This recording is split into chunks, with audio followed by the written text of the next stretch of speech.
দৌলতিয়া ফেরিঘাটে বাস নদীতে নিমজ্জিত হওয়ার মর্মান্তিক ঘটনায় অলৌকিকভাবে প্রাণে বেঁচে গেছেন 2 বছরের শিশু সাবিহা। তবে একই ঘটনায় তার 7 বছর বয়সী ভাই সাবিত এবং ফুফাতো বোন সুহানা প্রাণ হারিয়েছেন। সাবিহা ও নিহত সাবিতের বাবা শরীফ মল্লিক, তাদের বাড়ি রাজবাড়ী সদর উপজেলার দ্বাদশী বাজার এলাকায়। পারিবারিক সূত্রে জানা যায়, ঈদের ছুটিতে সুহানা তার মায়ের সঙ্গে মামার বাড়ি বেড়াতে এসেছিল। তারা ঢাকায় বসবাস করতেন। নিহত সাবিতকে দেখানোর জন্য ঢাকা নেওয়া হচ্ছিল।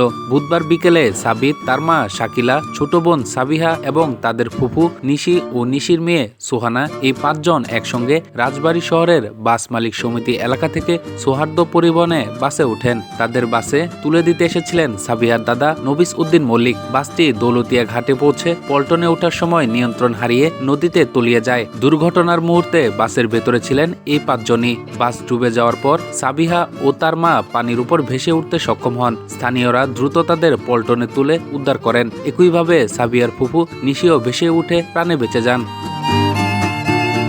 কিন্তু সাবিহার ভাই সাবিত ও ফুফাতো বোন সুহানা নিখোঁজ হয়ে যায়। পরে রাতে ডুবুরি দল তাদের মরদেহ উদ্ধার করে। বৃহস্পতিবার দুপুরে দ্বাদশী এলাকায় তাদের বাড়িতে গিয়ে দেখা যায় নিহত সাবিত ও সুহানের মরদেহ জানাজা দেওয়ার প্রস্তুতি চলছে। স্বজনদের আহাজারিতে আকাশ বাতাস ভারী হয়ে উঠেছে। শোকাহত পরিবেশের মধ্যেই ছোট সাবিহা এক চাচার কোলে বসে রয়েছে। কিছু বুঝে উঠতে না পারলেও তাদের চারপাশে জড়ো হওয়া মানুষের আদর সান্ত্বনা দিচ্ছে। সাবিহার দাদা নবিস উদ্দিন মল্লিক ঘটনার বর্ণনা দিতে গিয়ে বলেন, আমার নাতি ছেলে সাবিতের পেটে একটা চর্মরোগ হয়েছিল। এজন্য আমার মেয়ের সঙ্গে নাতি নাতনিদের নিয়ে আমার বৌমা ঢাকায় যাচ্ছিল ডাক্তার দেখাতে। সঙ্গে আমার মেয়ে আর মেয়ের মেয়েও ছিল। আমি নিজেই তাদের বাসে তুলে দিয়ে আসি। কিছুক্ষণ পর একজন ফোন করে জানায় বাস নদীতে পড়ে গেছে। তখন পরিবারের সবাইকে নিয়ে দ্রুত ঘাটে যাই। গিয়ে দেখি আমার মেয়ে, বৌমা আর ছোট নাতনি সাবিয়াকে পেয়েছে, কিন্তু আমার আর 2 নাতি নাতনিকে হারিয়ে ফেলেছি।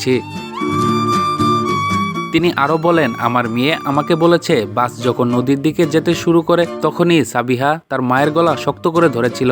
বাস ডুবে যাওয়ার পর তারা একসঙ্গে ভেসে ওঠে। একইভাবে আমার মেয়েও ভেসে উঠে বেঁচে যায়, কিন্তু আমার 2 নাতি নাতনিকে জীবিত আর পেলাম না। এই মর্মান্তিক দুর্ঘটনায় একদিকে যেমন ছোট্ট সাবিহার বেঁচে ফেরার গল্প, অন্যদিকে তার ভাই ও ফুফাতো বোনকে হারানোর বেদনা, দুটি বিপরীত চিত্র একসঙ্গে নাড়া দিচ্ছে সবাইকে। এলাকায় নেমে এসেছে গভীর শোকের ছায়া।